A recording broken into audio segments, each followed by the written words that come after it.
Ladies and gentlemen, angry Americans around the country and around the world, welcome to another very important, insightful, inspiring conversation with an American that I think is really at the forefront of one of the most important and maybe most underreported portions of our global war against the coronavirus. We need to talk about education. We need to talk about the future of education. We need to talk about our children, other people's children, the children of the world. And there is nobody better that I could think of to talk to than the great and powerful Anya Kamenetz. And I am so grateful to have you on the show. Thank you for joining us. Thank you so much for having me, Paul. How are you? And I've been asking every guest since the pandemic started. How are you? And where are you? And what is it like where you are for you and the people close to you? I'm quarantined in Brooklyn in a townhouse with my 2 daughters and my husband and our cat. And my husband and I are working from home, and we're all healthy. We're all safe. It's incredibly sad. We passed the peak now. And so there's less ambulances in the streets, but a lot more time to kind of reflect on what happened and where we're going. So I'm anticipating, kind of gearing up for the next phase of this. I want to dig into that. And we talked to Jeffrey Wright a couple episodes ago, who was in Brooklyn. He was in Fort Greene. For those of us that are in and around New York, it's definitely different, more intense. Can you shape maybe what's happening outside your walls? Like, my apartment had for a while sirens coming by it every hour. Jeffrey, while we were talking, sirens were coming by. Can you shape maybe the experience around the bubble that is your family right now for people who maybe are in another neighborhood or in another part of the world? Yeah, we're in Greenpoint, which is got a fair number of elderly people. It's a Polish neighborhood traditionally.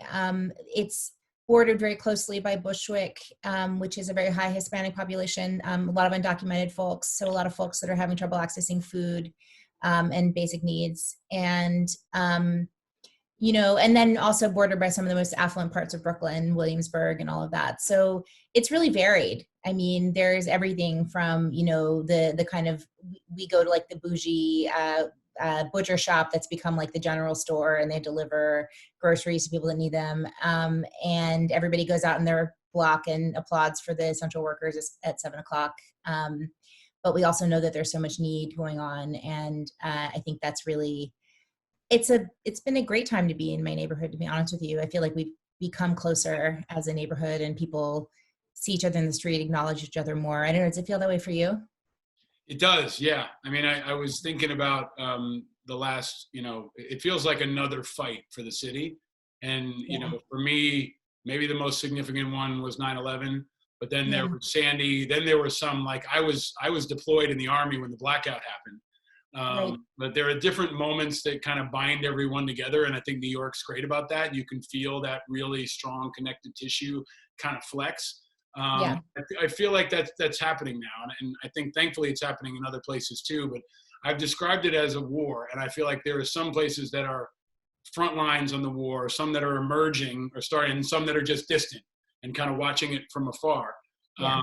And that's how it's felt for me. But part of this show is also about taking a minute to reflect, and we're all looking for escapes. And one question I can't let you pass on, because you're also a super interesting person. That's why I wanted to talk to you for a while. What is your adult beverage or cocktail of choice, Anya? It's got to be bourbon, because I'm from the South, and we like to spiff it up with different things. Last weekend we made something with like fresh ginger and some lemon and like a simple syrup. So yeah. Nice. Do you have a brand of choice or? I'll go Bullet. But then sometimes I'll go rye. I'll go like Old Overholt if it's a rye. So it kind of depends on my mood. So we're in, welcome to Studio D, by the way. You are the Studio Delta. You're the first guest ever. For folks who are listening, I'll describe it for you. For folks who are watching, you can see it behind me, but we have Unleash Righteous Media Studio D.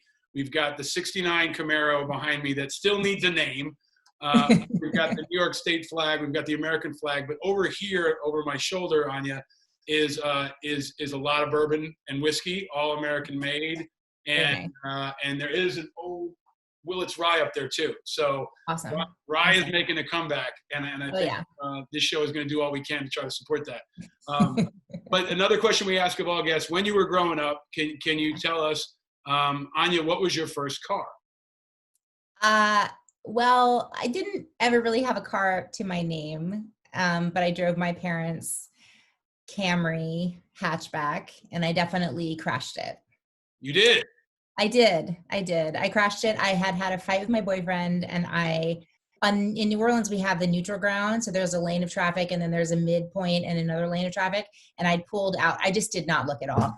I mean, there's no mitigating anything. I was stressed out. Don't drive the car when you're stressed out. That's just yeah. What year was the Camry? What color was it?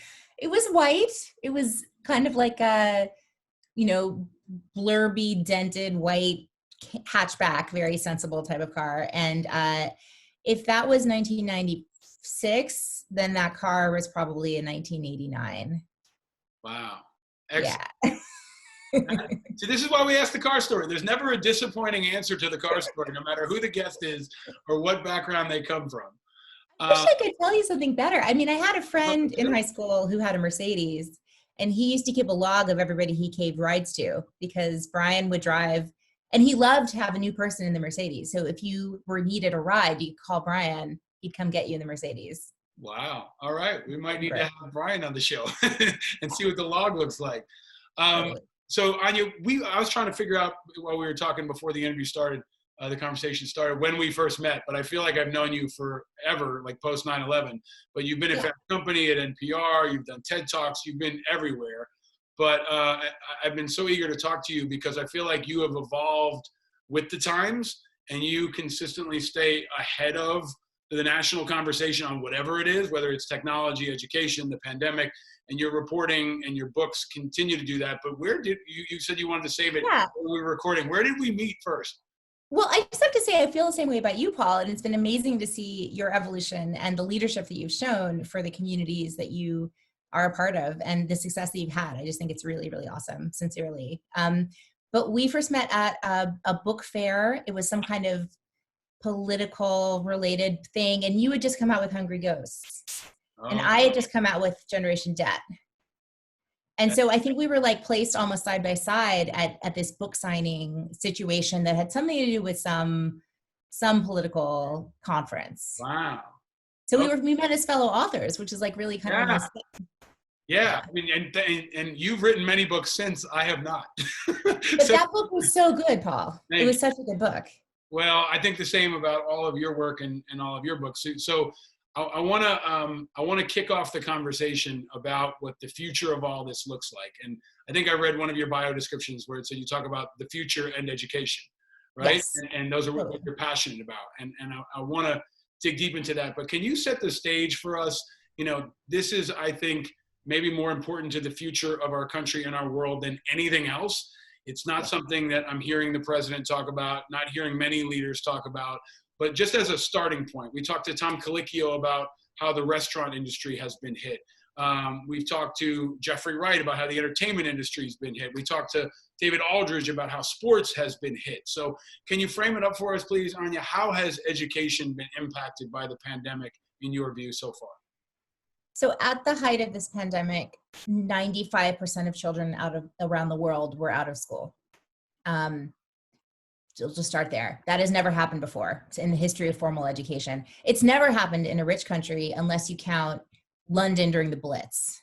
And that was pretty abbreviated and was just London, and they sent a lot of those kids out of London. So in terms of every rich country, every city, every place, this has not happened before.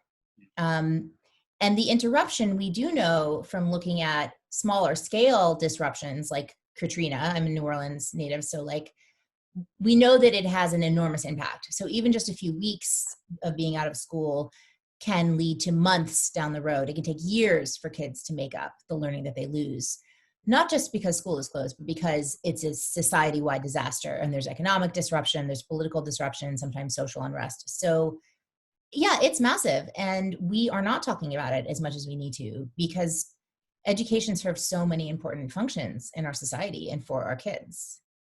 Mm. And in America, is there anything that's particularly acute or unique or underreported? I want to talk to you about what the future could look like, but right now, can you identify, can you answer that and talk about what's unique about America right now, but also where do you see the most urgent need? Is it PPE? Is it structural? Is it technology? Is it funding? Where do you see the most urgent on fire hotspot in education, right? Or hotspots in education right Gosh, I mean, it's hard to know where to start because the first consideration that stopped people from shutting down schools, and here in New York City, for example, probably we waited longer than we should have because people were worried about what are kids going to eat.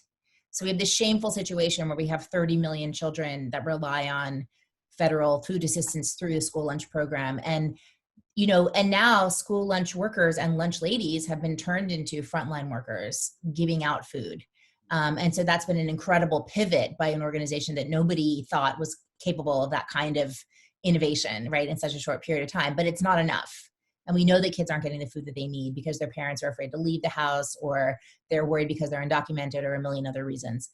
I think probably the thing that hits home the most for me, because I think every reporter gets used to the idea that, there's people like me and there's people not like me. And as a responsible reporter, you want to tell the stories of the people not like me, but then you go home and everything's safe and great. That's not how it is right now, because every single child, including your children, if you have them, my children, we are all going through what's called an adverse childhood experience. It's a traumatic experience in the lives of our kids. No matter how good we are at mitigating that, it's a collective trauma that our kids are going through. And so coming to terms with that, what that means, and also the fact that it's just so wide across the entire society, it should take time and resources and energy. But that is coming up against what's likely to be a terrible funding environment as our schools start to go back into session. So that's something that worries me a lot.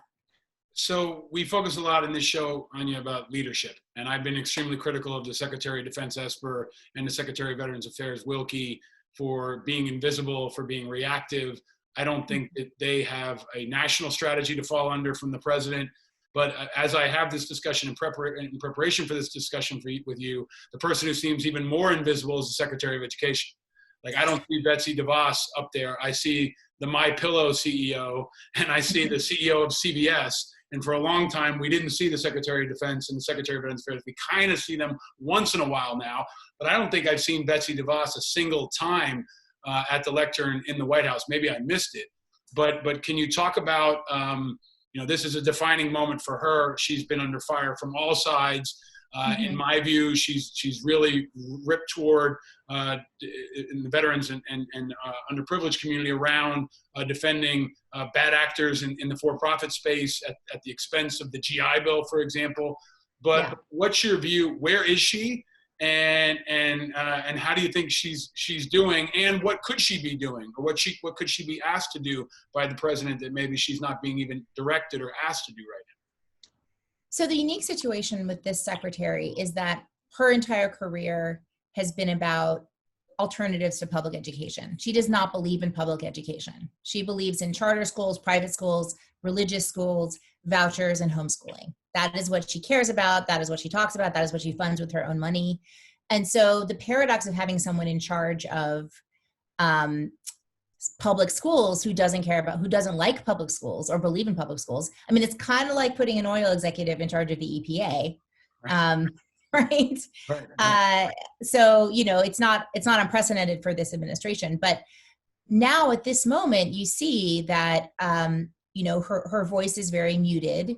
And when she does come out with things, she had a pet policy that she put out last weekend, very small amount of money out of the very small amount of money that was allocated to schools in the rescue package. And it's for micro schooling, which is money to parents to basically encourage them to continue homeschooling. Now, I would love a cash grant, I'm sure, to buy more blocks and more science stuff. And I'm sure this is like a popular idea, but our schools need hundreds of billions of dollars to be able to operate and to take what they're taking on now is this remote learning project out of nowhere, getting kids the devices that they need, getting them the connectivity that they need, planning for the teachers, training for the teachers. Now they're looking at potentially summer school. Now they're looking at extending the school day so that they can have 2 shifts of school, so that they can make class sizes smaller to stop the spread of the pandemic. So this is a major, major undertaking. And what we're missing is a champion of public schools who could get out there and say, this is the money that we need, and I will fight for that.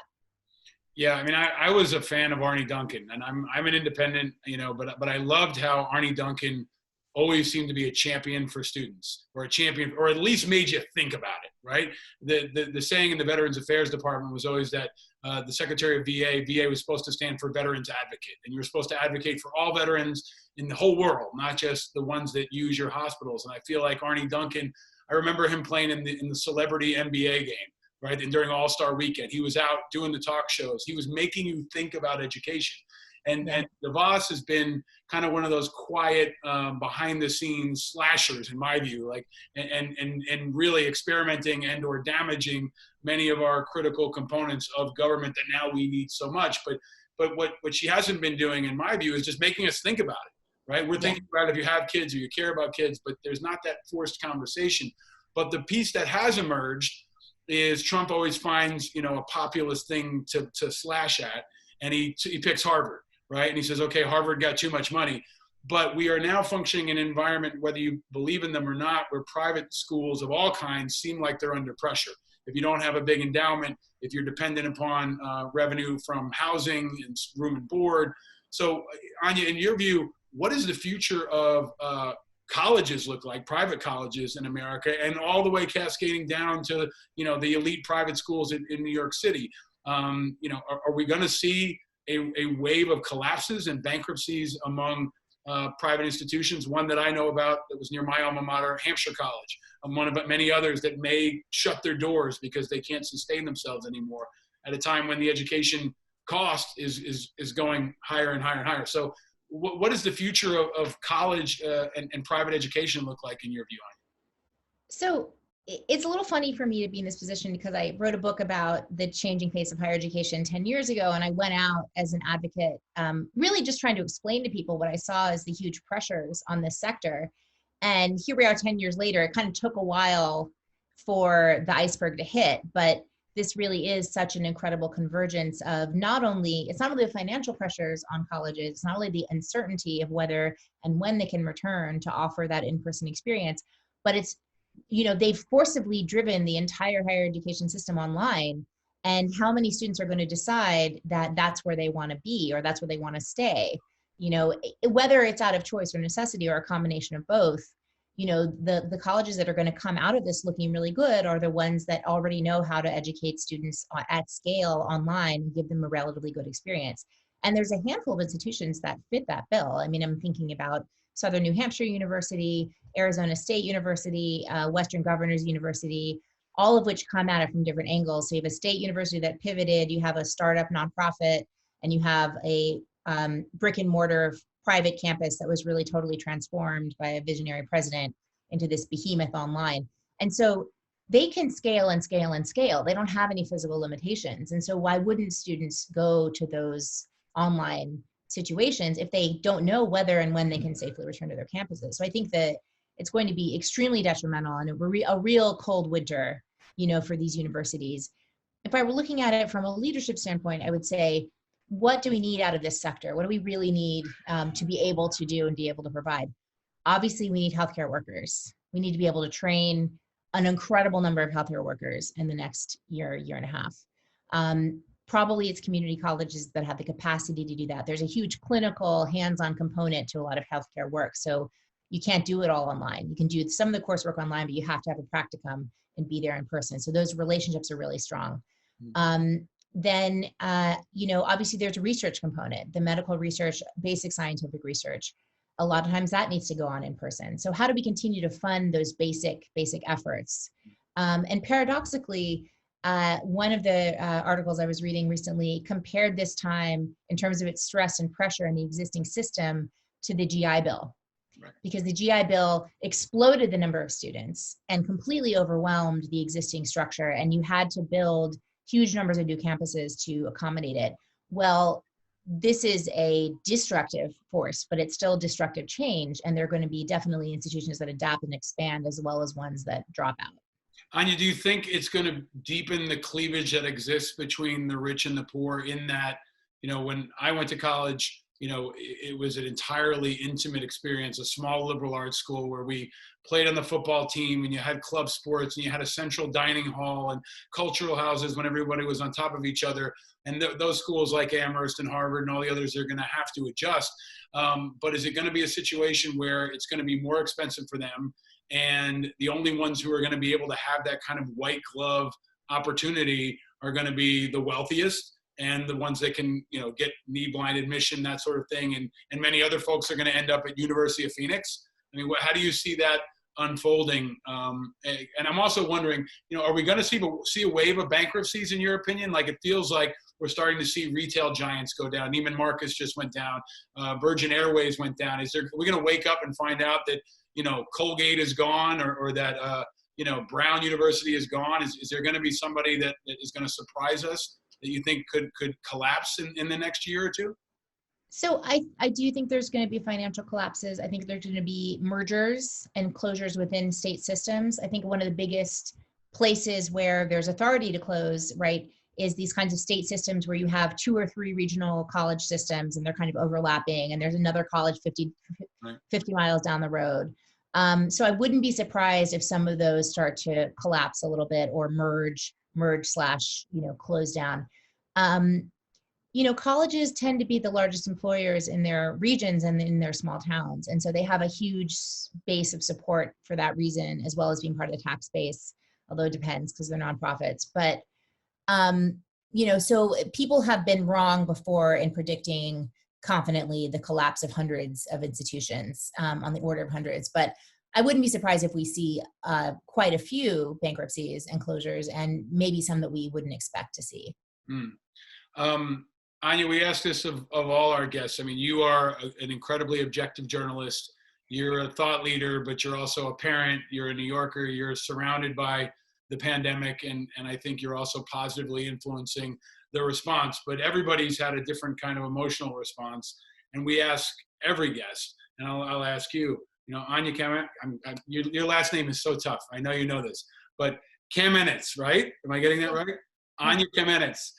What makes you angry?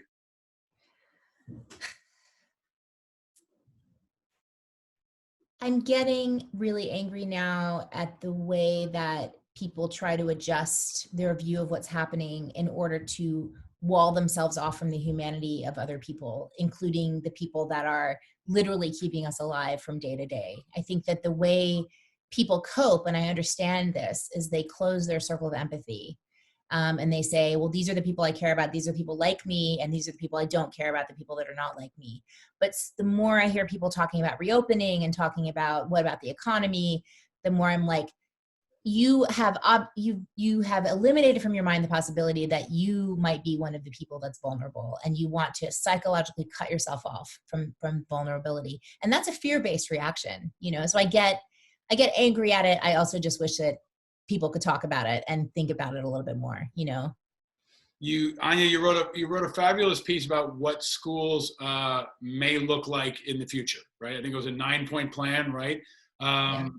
We don't even know, maybe, some states will reopen in the next week or so and push kids back into school, and they may have to draw back on that later, but it's a new normal. It's a totally new landscape on everything from class size to scheduling, but you had a really thoughtful summary of what you think the future of education will look like in America. Can you summarize that for folks and give us a sense of what the future could look like? I mean, the basic principle from a pandemic control situation is that you need to have smaller groups of students interacting with fewer other people. So if you want to get class sizes down to 10 to 12 with just one teacher, and that's reasonable given the space in a lot of schools, that means a radical restructuring of the school day and the school year. So you might have some students attending on a Monday, Wednesday, Friday, others on a Tuesday, Thursday, kind of a block schedule. You might have morning and afternoon shifts. There are different ways of doing that. You also might want to extend the school calendar to make up for some of the time that students are losing with that limited class time. Then if you're doing all of that, this is a cascading set of effects. If you're doing all of that, you're probably also continuing remote learning, because the students that are home Tuesday, Thursday, they're working on the projects that they were assigned Monday, Wednesday, Friday, and vice versa.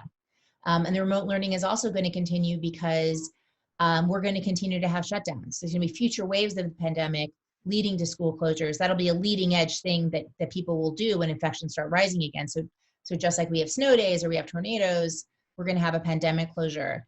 And that'll be part of the school routine. And the online learning will then continue and be expected to continue as an alternative. And also, just if parents don't feel like sending their kids to school because they're worried or they're scared, they're going to want to have that online alternative as well. And then the other really important point, and I mentioned this before, Paul, but just that schools are really realizing right now what their core function and mission is. And I know a lot of educators already knew this, but everyone needs to understand that their role is social and emotional as much as it is educational. And so helping students cope, wraparound services, connect to the things that they need, and that emotional help is going to be paramount in this recovery process. Also, I think paramount, Anya, is the role that we're asking the teachers to play. And I feel like after school shootings, we had this new appreciation for teachers. But now it seems to almost have waned a little bit, and maybe it's all over the place. Some people are having fantastic online learning experiences, some aren't. But I keep thinking about, my son is 4.5. He's in a pre-K program. They've done a great job of adjusting, but I keep looking at his teachers in the morning and thinking about how, for me and my wife, we're kind of like 60% capacity we're at 60% productivity on parenting and maybe 50% on our business. And it's like this, balancing act that we're all trying to do. But I'm really worried about teacher burnout, right? And the emotional toll. You wrote or tweeted about a teacher that died from COVID-19. These people are frontline essential workers too, but I feel like that's not a part of everyone's consideration. When they're outside cheering at 7 p.m., they're not cheering for teachers. So can you talk about, what kind of pressures you see them facing right now, how we can support them? And also, is there a silver lining here? Like, with forcing innovation, it seems like some levels we're getting back to basic. We have a greater appreciation for teachers, but structurally within the education system, is there a positive aspect to this that can emerge? So that part is always really tricky for me. And I think because I do have a track record of kind of espousing innovation, but it always comes with a human cost and with trade-offs. And, this is not an opportunity, it's an emergency, right? That's the number one. And nobody asked for this. Nobody wants this. At the same time, I do hear and see teachers and educators every day making meaning out of this disaster. And the meaning that they're making out of it is, I can learn new ways of teaching. I can operate in different ways. I can offer, therapies to kids over the internet that I couldn't do before. And forming these relationships, frankly, like the head of the AFT in New York City, Michael Mulgrew, told me, my teachers, they now see their kids' pets and their siblings, and they see inside their homes, and this strength of the relationship is being forged in that way is really unique. And it's a strength that can be leveraged when we start to knit the whole thing back together. I think a lot more parents are caring about who teachers are and what they do. I see it in my work at NPR that there's a lot more appetite for these kinds of stories, because all of a sudden the people that make the news, as well as everyone who listens to it, understand just how freaking hard it is to keep our kids focused and engaged for a 7-hour school day. And the fact that they manage to do it at all, it is a miracle. And, but I don't want to be Pollyanna about it, because it's all heading into these headwinds of these crazy state budgets. And, these same teachers might be facing pay cuts when they get back to work. This is a battle. It's not something that's going to automatically translate into accolades for teachers. Right. And I don't want to exaggerate it, but I think it feels like a battle for parents every day now, a different kind of battle. I mean, even if you have kids, this is very different. If you have little kids, this is very different, right? And that's where I find myself with a 4-year-old and a 1-year-old, and we both have startup businesses for me and my wife. So I don't know if I've ever gotten less sleep in my life. I don't know if I've ever been more exhausted in my life. And that's not an exaggeration by any means. Like we're spent. And at the same time, we spent 4.5 years teaching my son to be social, to look people in the eye, to shake hands, and fighting the screen. right? Not getting him on screen time. And now screen time is up. I don't know, you can tell us probably 500%, 600%. You're also an expert on screen time. So can you break down for, not just for parents, but for grandparents, for anyone who cares about children, how, maybe you can give an insight on how much more screen time kids are getting, and your thoughts on it. Should we be worried about it? Should we not be worried about it? Just overall, I think you've been a real voice of reason in understanding this. So what are your thoughts on all that, Anya? So we have seen a 70% jump in the first few weeks in children's screen time, in traffic to children's sites and apps. So that's very real, and it's probably much more in some circumstances. I have a 3-year-old, so I definitely sympathize, and an 8-year-old who's been playing too much Roblox. In my book, The Art of Screen Time, I really ask parents to focus not on time limits per se, but on the circumstances of their consumption. And so what we want to be vigilant about for ourselves and our kids is the relationship to the media that we're using. And that means, is the media a source of conflict in the home? Is it a source of tantrums? Is it the only thing my kid wants? Is my kid totally devoid of the ability to amuse themselves for 10, for 20 minutes on their own? Now, sometimes they're going to be needy and clingy. And let's not forget, again, this is a stressful situation. They need you. They need your presence. But what I ask parents to kind of strive for is the rhythm where you try to fill up their cup with a little bit of attention, and then you try to get them to work on their own. And you keep the screen time for when you really need it. And sometimes we really need it. But build that rhythm into your day, and build that rhythm and that balance. And also to understand that screens are different things at different times. Right now, our screens are everything, right? And a live chat with a grandparent, or a Zoom play date, or even something interactive like a dance class, or a music class or lesson, is all better than the passive consumption screen time. It's getting them a little more alive, a little more engaged. So the more that you can tilt toward that live engagement, the better it's going to be. But give yourselves a break. Like, this is harm reduction time. This is not time to be a perfect picture of anything. And our kids also forgive us when we screw up, when we are distracted, when we are on our phones. We can have a family conversation about it and say, mom's going to put her phone down and you put your tablet down, and we're going to try to connect with each other, and just do that for it's 5 minutes at the end of the day. Your kids know that you're there for them, and that's what's important. Thank you for that, Anya. I heard you talk about how to recognize like burnout. Can you talk about that? Like, what do you look for? And once I heard you say it, it set off a light in my head in watching for it. But can you describe, how you can look for when, when it's too much? Yeah. So, doctors talk about problematic media use, and they have a 9-point scale, problematic media use measure. And it basically is, screens are the only thing my kid cares about. They have a threshold effect where they want more and more of it. They're sneaking around to use it. They're lying to use it, staying up late, getting up early. They are fighting and yelling and screaming when it's taken away. Everything else is falling by the wayside. They're not interested in friends or family or schoolwork. And so, these are pretty basic kind of behavioral addiction things. Again, we're in a time where we need a self-soother, and we need a coping mechanism, and kids are going to kind of work with what they've got. Younger kids might be thumbsuckers, or they might be regressing in other ways, and a screen can kind of be in that role as well. So just kind of looking for that pattern and thinking, it's not the emotional neediness that's the problem. We all have tough emotions, especially now. The problem is, what kind of coping mechanisms do we use? What are the tools in our toolbox? One of the things I've tried really hard to do, and I'm not perfect at it, is to actually watch what they're watching. Yeah. Right. It makes a big difference. Like, my wife and I have had discussions about Thomas the Train versus Tumbleleaf. Right.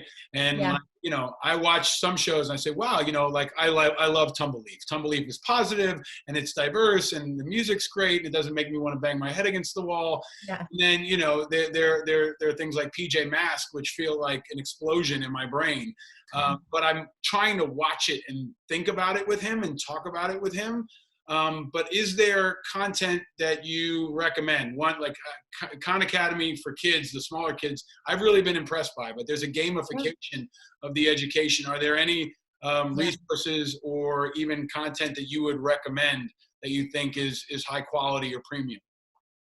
So So Commons Media has put together a website called Wide Open School, which is a really nice curated selection of everything from like science videos to math exercises and games. And it's really nicely curated, which is the key because it's so overwhelming right now.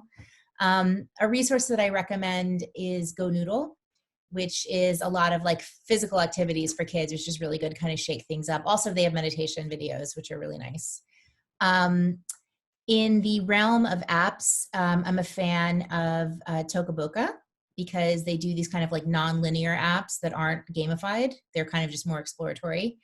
And Tiny Bop as well is a similar kind of like explore worlds type of app. And the other thing that I kind of is overlooked is like going on a little YouTube journey with your kids. If there's a particular animal that they're interested in or vehicle or anything from the natural world, you have to be with them to do this because YouTube's algorithm is evil. But if you are, and you can look together at videos and have a little nature walk, I think that can be a really fun thing to do. Awesome. Thank you for sharing that. I mean, folks who are listening are going to be looking them all up afterward, I'm sure. But I like the part about being on a kind of guided tour together. My son and I, both kids now, we did an experiment where we basically found a new sport each day and found out about the history of cricket. Then we watched some cricket. Then we built a cricket bat. Then we played cricket and tried to take it, URL to IRL, like into real life as best as possible. It was hard as hell.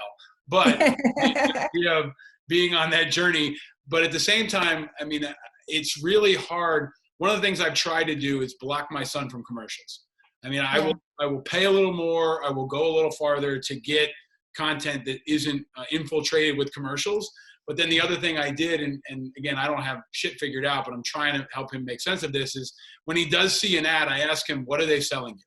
And it's become a game. Right. Where, he says, oh, they're selling me, shirts. And I'm like, no, it's a vacation. Or, they're trying to sell me a car. I'm like, no, it's erectile dysfunction. Like there's, all these different elements, right? But it's a really dicey time. So is there any advice you have to protect ourselves against the infiltration of the advertising, not just for kids, but for everyone who's spending more time on screens now? I think that's a great question. I mean, I hear about this in terms of advertising, also in terms of like misinformation and disinformation, which can be a problem with teenagers as well as adults. I really kind of just, I think starting that process of self-inquiry, like you're doing with your kid, is really important, and figuring out, what are the values that are being put across here, whether it's a consumerist thing or whether it's a message that, we don't agree with. And really kind of poking at that and helping them understand, like, let's get curious about this. What are they asking us to do? That's on the consumption side. I think critically speaking, like I do tell my kids, I prefer that they're watching scripted media and subscription-based media because we have the budget for that, rather than, which is ad-free, like whether it's Netflix or something else, rather than just YouTube videos because they're always constantly interspersed with ads. And I also prefer to pay for apps online because of the same reason. You seem to have like a solidarity with your kids. You changed your hair color. I don't know if that was that what, can you talk about that?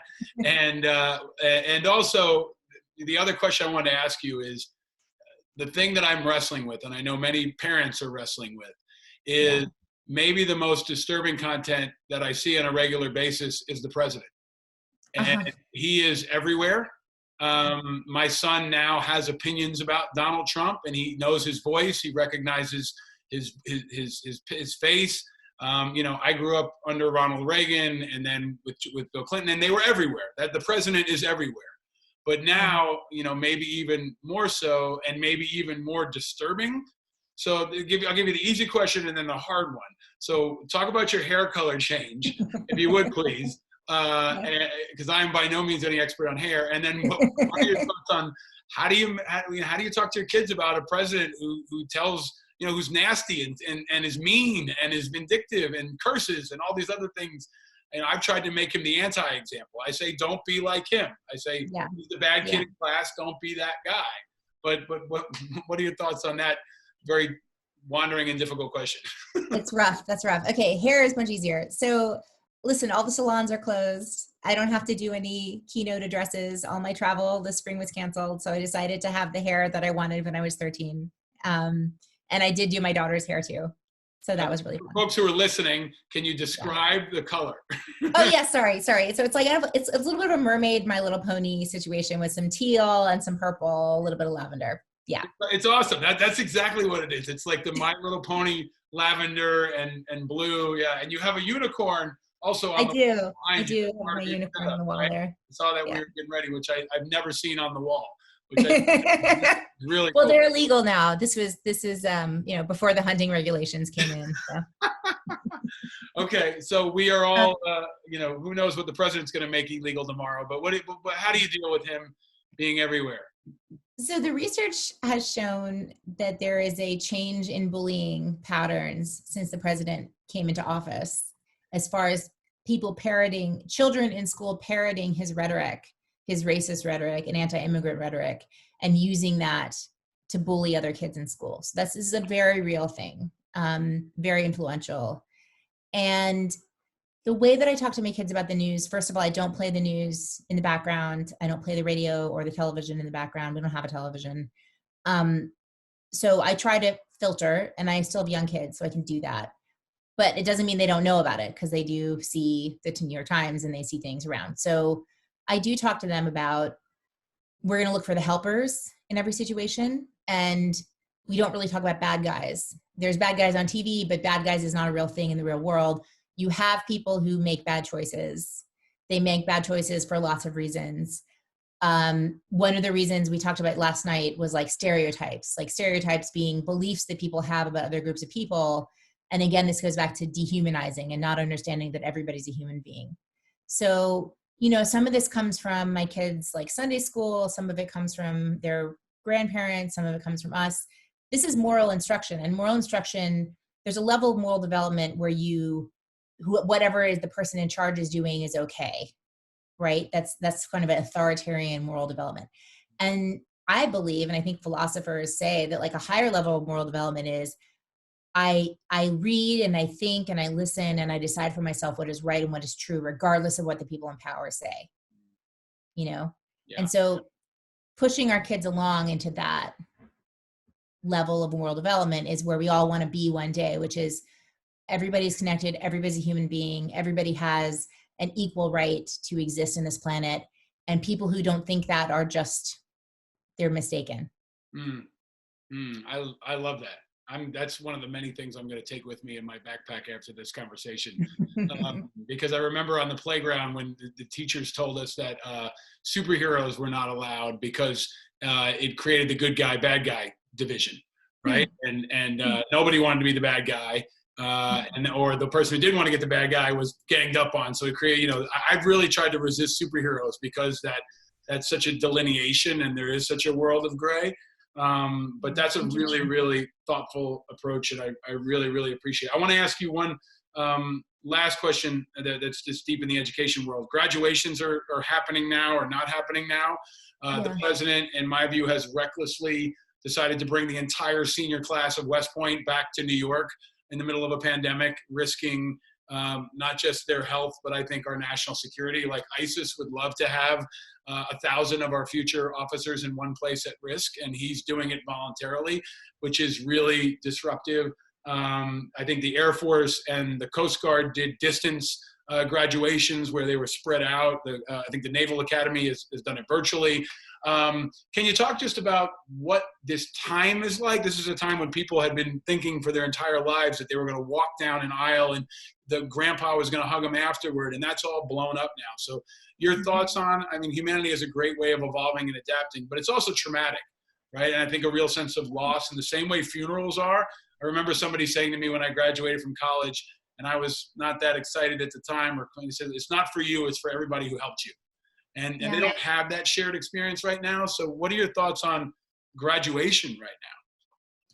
Yeah, it's a great question. I've been spending some time talking to teenagers all over the country about their experiences. And so it's about the high school graduation experience. But being denied that milestone is incredibly heart-wrenching and just deflating, especially when you think about the kids that work so hard for those degrees and maybe it took them several years or they're off the regular path. And being denied that is just, it's so hard. But I'm also just hearing an incredible amount of maturity and acceptance from these young people. We have to realize that for millions of young people who have been taking the advice to self-quarantine, not because they think they're going to be personally at risk, and statistically they're not. They're doing it for others. And it's this incredible act of selflessness and national service. And they're not being recognized enough for it. Not only are we stealing their dreams, stomping on their futures, but we're not even honoring what they're doing in the moment to help their parents and their grandparents. And if there's one thing I hope, Paul, is that I've been out there speaking for and on behalf of young people since I was a young person myself, with Generation Debt, 14 years ago. And are we finally done trashing kids for, what they're not doing instead of recognizing what we're doing to them? Yeah, I think, there's been this like Fox News dismissal of millennials, right? And, millennials. Which, by the way, we're 40 years old now. So millennials, you can put that away. Right. And I mean, it's the way to pierce that most effectively in my world is like, hey, there's a lot of millennials in Afghanistan right now on their 5th tour, right? And many of them responded after 9/11 and after Katrina and again now. And somebody once told me that the World War II generation built this country. The Vietnam generation fucked it up, and it was on our generation to save it. But I feel like it's even passed over us, and our kids have this opportunity to rebuild this new world. And I think they're so inspiring, and they have this sense of service that's so much greater than I think when we were in high school and in past times. But you are always a source of positivity and of inspiration. So Anya, I want to ask you a question I also ask of all of our guests. What makes you happy? I mean, being with my kids makes me happy. Seeing the joy that they take in the smallest things around them and just in being together. I have now issued a mandatory follow-up because I love that everyone always responds with that. But in addition to family, you've got unicorns, you're interested in a lot of things, but what's something else that brings you joy and makes you happy? So since the pandemic started, I've been rediscovering the daily run, and I did a virtual half marathon last weekend.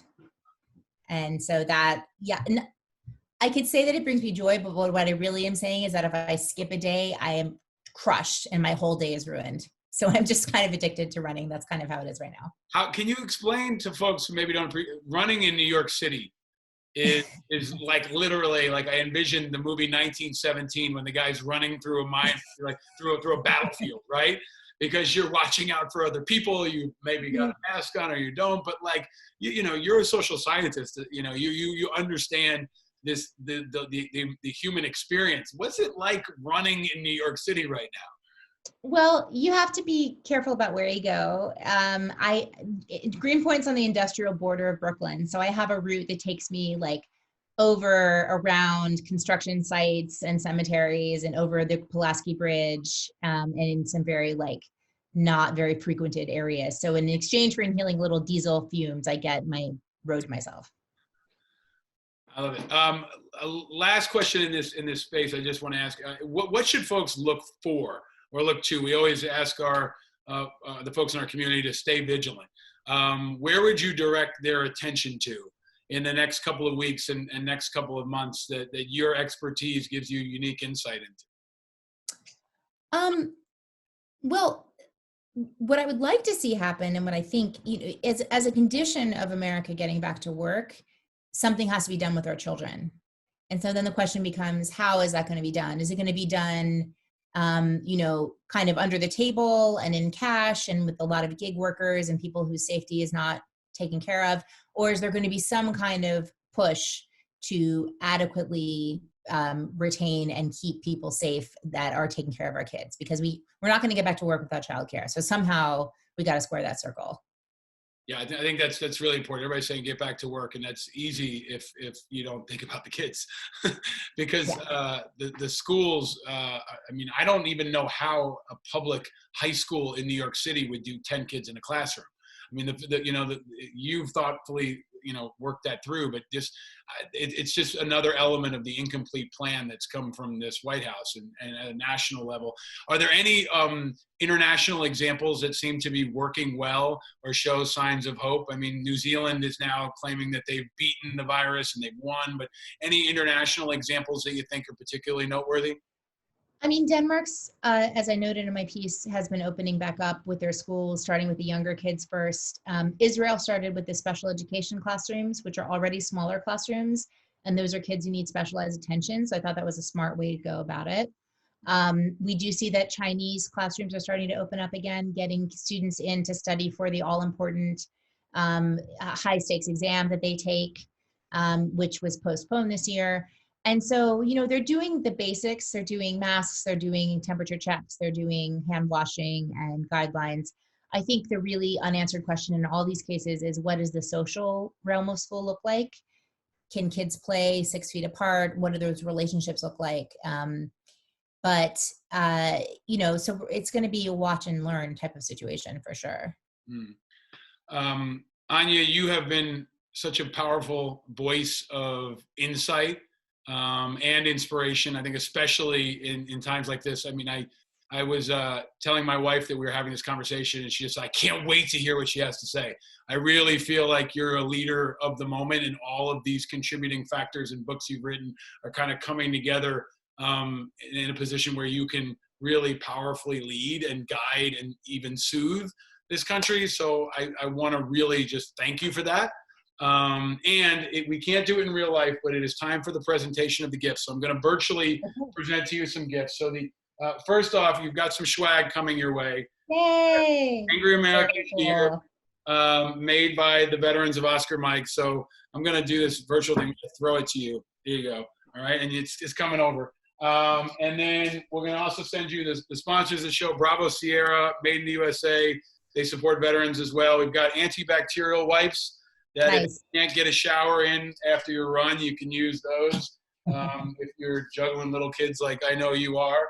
And then since you said you're a fan of bourbon, we always pick a unique American-made whiskey for. No way! So this is awesome. This is my paying it forward. This is Jeffrey Wright's whiskey company, Uncle Nearest. And if folks are listening, you know the story. Jeffrey Wright has hooked up with the amazing story of Uncle Nearest, who's basically the unrecognized former slave who taught Jack Daniels how to make whiskey. Oh my God. Jack Daniels didn't just magically come up with whiskey. The Uncle Nearest story tells it. So we got a bottle of their 1884 small batch coming your way because I'm so excited. Uncle Nearest was an educator, and you are an educator. So I feel like there's a connection there. And then lastly, the great Rorschach test of angry Americans. We have 3 colors of peeps: yellow, pink, and blue. Which color would you pick and why, Anya? So my husband's the peep eater in the family. He likes to rip them open and let them get a little stale and chewy before he eats them. Yep. So I think I'm going to go for pink because I think he just needs to like tweak himself a little bit. I've got a bonus for you. Because it was Easter and I found these in my son's Easter. A lot of folks on the show have been telling me about the special ones. There's like jalapeno and red hot. Apparently there's also party cake. So I'm going to send it. Oh my God. If I can. It might take 6 months to get there in the pandemic. Perfect. So it'll be perfectly stale by then. Thank you. I'm serious. He's going to be so happy. He loves a stale peep. That's his favorite snack. Well, he's got now, over 50 episodes of interesting people talking about peeps. But you have been a tremendous educator for this country about education. I don't think there's anything that's more important and arguably underreported. So, Anya, it's a real privilege to have had you on the show as my guest and to just know you and to root for you. We want to always have inspiring, important Americans who are shaping what the country's been, what it is, and what it will be. And I thought of nobody that's more appropriate for this time than you. So thank you for all of your leadership and vision. Thank you so much, Paul. It's been a real pleasure. And when this is all over, we can jump in that Camaro, we'll get some whiskey and go unicorn hunting. Sounds good. Right. Ladies and gentlemen, the great and powerful Anya Kamenetz, live from Brooklyn. Follow her on Twitter, read all her books, and consume every piece of educational information that she is producing. Thank you so much for joining us. Thanks, Paul. Take care.